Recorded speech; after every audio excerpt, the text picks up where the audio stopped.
From bones to brains, the theory of chiropractic.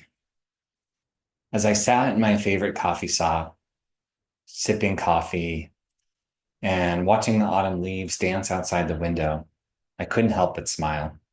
The young boy at the next table was building a tower with wooden blocks, his tongue sticking out in concentration. Each block, he added, made the structure a little taller, a little more precarious. Suddenly, the tower wobbled and crashed to the table. The boy's face fell for a moment, but then he grinned and started rebuilding, this time with a wider base. I chuckled to myself, realizing how much this little scene mirrored the evolution of chiropractic theory. We too had built our tower of understanding block by block, sometimes watching it tumble, only to rebuild it stronger and more stable. The foundation, a tale of alignment.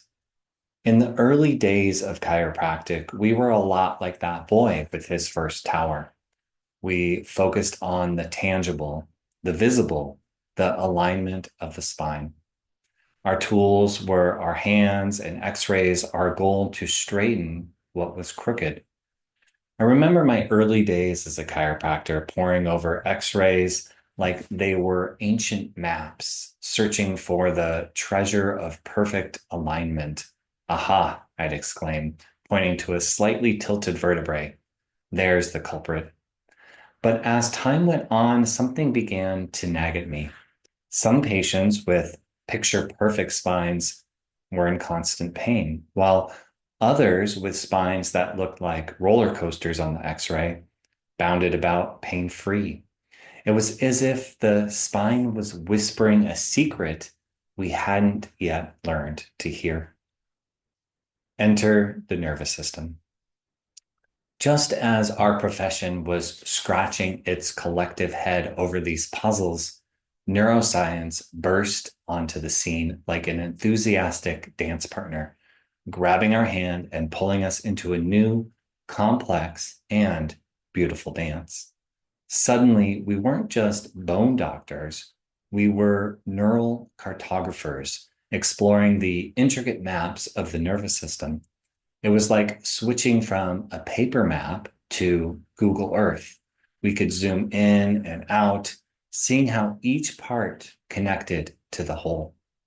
I remember the first time I explained this new perspective to a patient. Imagine your brain as a conductor, I said, gesturing dramatically, and your body as an orchestra. Sometimes the conductor loses track of a few instruments and the music gets a bit chaotic. My patient, a retired music teacher, lit up. So you're not just tuning the instrument, she said, you're helping the conductor remember the whole symphony. The neuroplastic revolution. As our understanding grew, so did our appreciation for the brain's incredible ability to change and adapt. Neuroplasticity. It was like discovering that our tower of blocks could learn to rebuild itself. This revelation brought a playful curiosity to our work. We weren't just fixing spines, we were explorers in the vast, uncharted territory of the nervous system. Each patient became a unique puzzle, a new landscape to map. I started incorporating fun, exploratory movements into my treatments. Let's wake up your brain's body map, I'd say, guiding patients through gentle, often silly-looking exercises. The laughter that often ensued was, I suspected, as healing as the adjustment. The symphony of healing. As our profession evolved, we began to see that true healing was a collaborative symphony. The chiropractor wasn't the conductor, but rather a supportive member of the orchestra, helping the body remember its own music. We learned to listen not just with our hands, but with our hearts and minds. We became curious about our patients' lives, their stressors, their joys. We realized that sometimes a compassionate ear could be as powerful as the most precisely applied adjustment.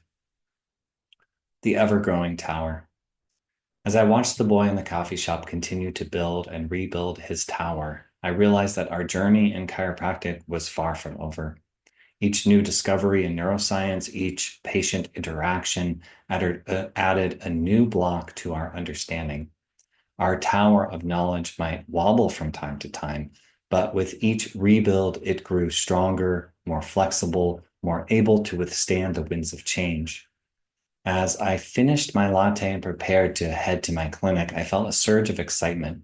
What new discoveries awaited? What secrets would the spine whisper to us next?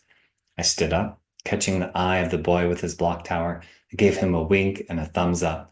Keep building, kid, I said. The view only gets better from here. And with that, I stepped out into the crisp autumn air, ready for another day of exploration in the fascinating world of chiropractic care. After all, every spine has a story to tell, and I couldn't wait to listen.